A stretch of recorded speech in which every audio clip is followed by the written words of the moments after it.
everyone. Today I'm going to share with you this beautiful book that is called La Leyenda de Leonora, Leonora S Legend. This book is written by Madeline Turan and the illustrations are made by Jonathan Farr. So let's start. La Leyenda de Leonora, Leonora's Legend. The first time that Leonora went to the school, she knew all the answers.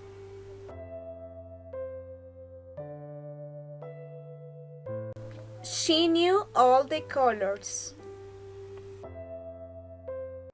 She could do very difficult sums without using pencil or paper. She could spell. Brontosaurus, said Leonora, it is written like this. The teacher was very surprised. The children were speechless. Leonora is good for everything, her classmate said. Leonora did not bother to return. When Leonora went to ballet class, she did the first position. Her movements were funny like those of a swan, and she was excellent at the bar. At the end of the class, Leonora put her sneakers in the ballet bag. She waved her hand to say goodbye and said, I doubt you can teach me much. I'm already good at everything. I won't be back next week. In her first violin class, she taught the others like only their bows. She played the scales perfectly and then she played a famous composer's tune. This is how it is done, she said to his teacher. I'm good at everything. I guess you never had a student such as talent as me. It was evident that everyone was very surprised, Leonora said to her radiant parents.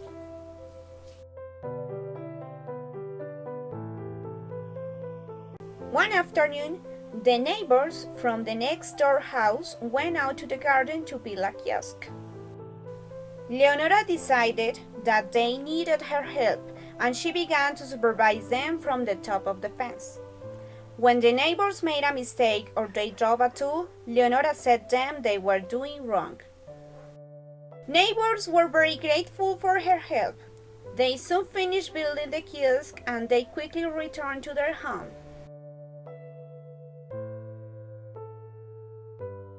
As Leonora was good at everything, she decided to do something important. I will save the whales, she exclaimed. Leonora knew that the whales needed someone to save them. Who better than her to do it? Leonora's parents were very sad that their daughter was leaving. However, they knew that it was not fair to deprive whales and even the world of her talents. They sighed deeply and helped him pack.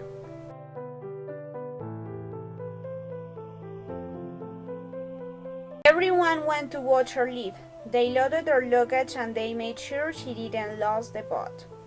Then they piled up on the dock to see the ship leave the anchors.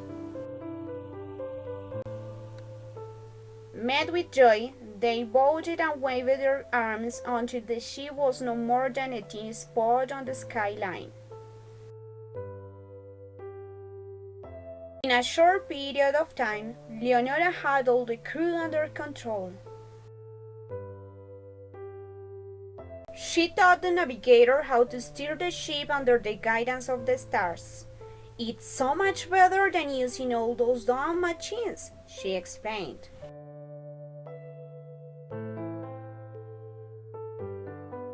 The cook soon started preparing Leonora's favorite meals, which were very tasty and very nutritious. Don't worry, she informed the cook. Soon they will realize that they are eating much better and will not complain again.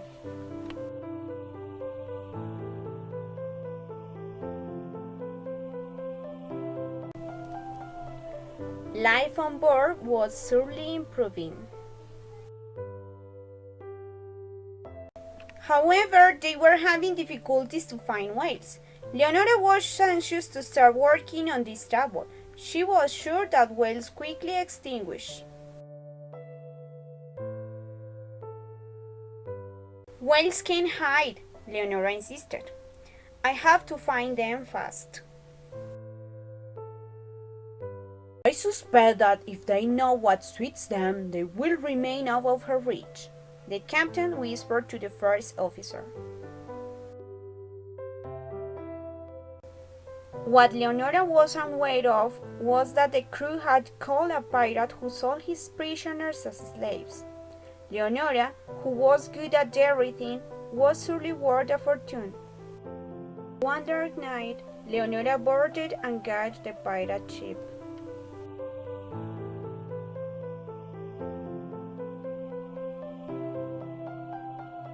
The next morning, Leonora realized that there were a lot of improvements to be made on this ship.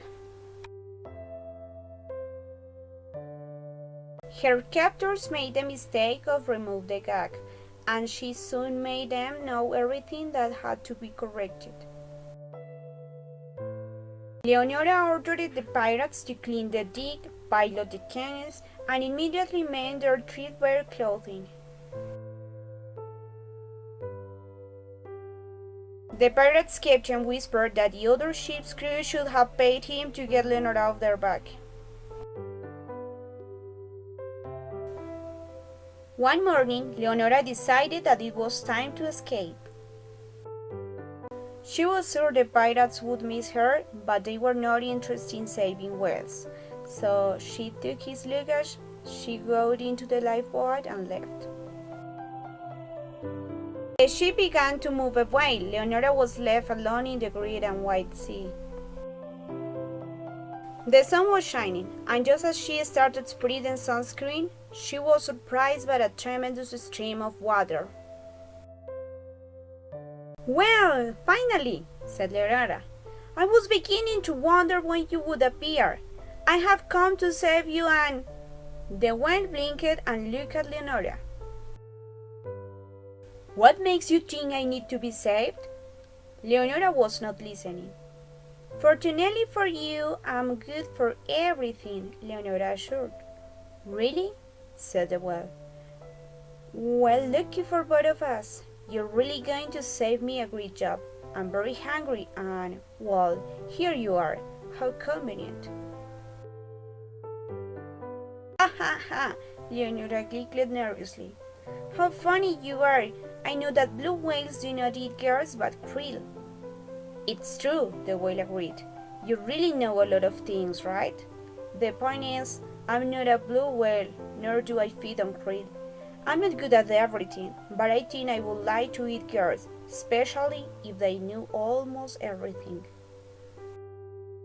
So the whale opened its huge jaw and swallowed Leonora with everything and a lifeboat.